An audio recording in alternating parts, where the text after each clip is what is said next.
I've been training calisthenics for years, and it has a dark side most beginners never see. That's why so many stay weak, frustrated, and stuck. In this video, I'm going to show you 3 hidden traps so you can avoid them and actually get stronger faster. So with that being said, let's get to the first problem. And this is unfortunately the most common. So let me give you an example. You start calisthenics and you unlock your first skill. It can be the frog stand, L-sit, or maybe just the push-up itself. And now you're happy, you're celebrating. Congrats, well done. But next thing you know, you hop back on your phone and you see other calisthenic athletes doing a planche on 2 fingers. And now you're thinking, what the f***?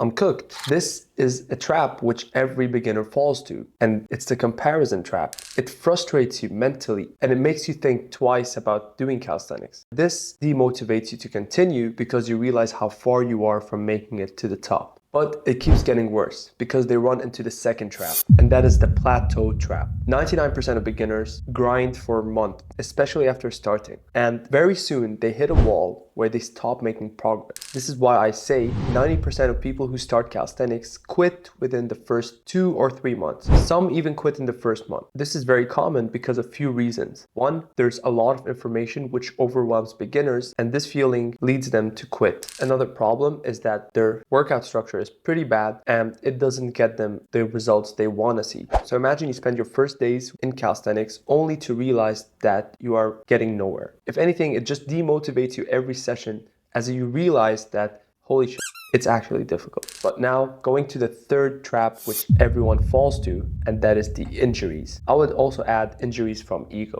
You see, of course, when starting calisthenics, you're excited. You want to try new skills. You want to learn those skills so you can impress others and impress yourself. But chasing these flashy moves at an early stage is most likely going to get you injured. And sure, let's say you don't get injured and you get through it. Later down the road, you're most likely going to still get injured because calisthenics has a lot of dynamic movements, and even the static movements themselves are very likely going to lead to injuries if not done correctly. It can be your wrists, which is common for beginners, your elbows, your shoulders, and this really is frustrating. On top of the fact that you're not even making quick progress, you're now getting injured. And look, besides getting injured, people get burnout from calisthenics. Listen, it looks fun and cool, but little do you realize that if you get too obsessed with it, it can lead to serious burnouts where you are not making progress, that's 1. 2, you're feeling exhausted all the time.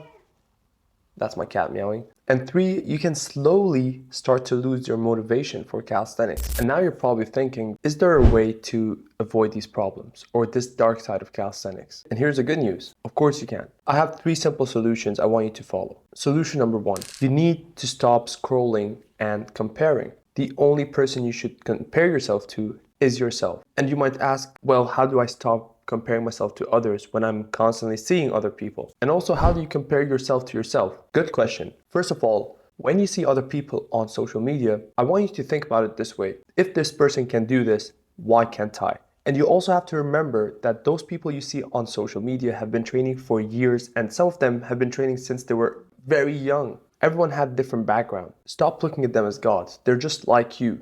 They're human. And now, how do you compare yourself to yourself? It's pretty simple. Track your progress. When you track the numbers and you see your numbers going up, given that you're following a powerful training system, you will automatically get motivated and you will also fall in love with the process of calisthenics. Now, if you want a powerful training program which will guarantee you make fast progress as a beginner, you can check my program, which is free for now. The link will be down below. So now that you're following a powerful program, you're definitely going to see wins every session. And remember, celebrate those wins. Keep yourself motivated. Pat yourself on the shoulder and respect your journey.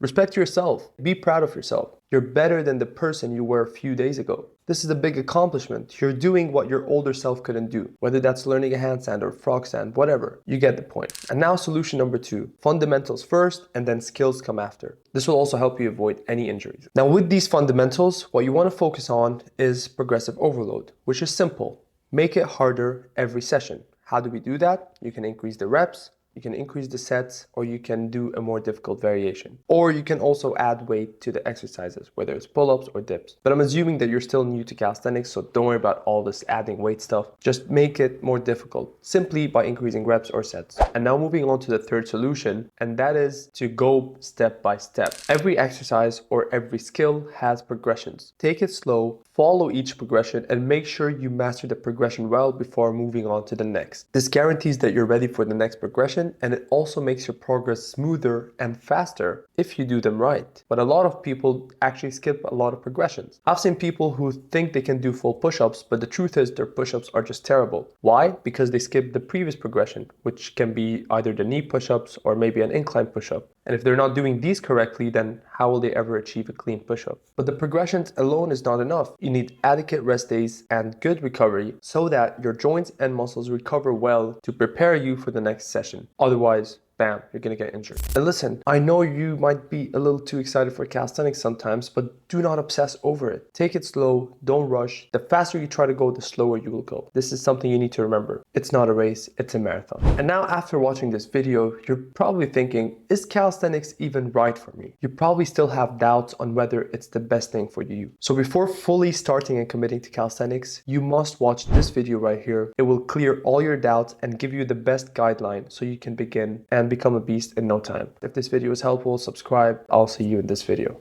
Peace.